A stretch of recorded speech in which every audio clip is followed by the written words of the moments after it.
Major Shakuni-Wikabwoi mina fear no boy enzwai munzwe ndakuda kuroora skana wangu ombondirostera fish 2025 that is what I wish hanchade kusuka nderoini sese nematish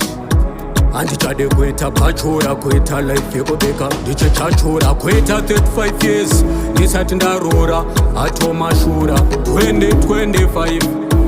I wanna marry my wife and improve my life. Ndisati ndasvika 35 wachano 2025 I wanna marry my wife and improve my life. Ndisati ndasvika 35 wachano 2025 nderekuda pens kana pema ndatsokuzomasa chamurema ndosandere kurara ndichidrema ngazeteke mamero obva ama nderekuda pens kana bima bima bima bima bima bima bima bima bima ndatsokuzomasa chamurema rima rima rima rima rima rima rima rima ndakuda kuroora skana wangu ombondirostera fish 2025 that is what I wish hanchade kusuka nderoini sese nematish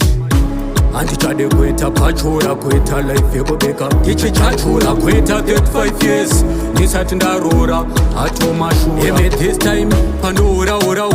ndafunga ora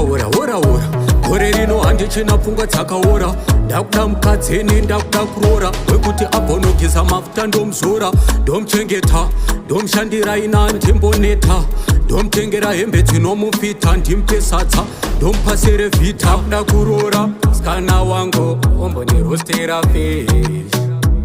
2025 that is what I wish hanchade kusuka nderoini sese nematish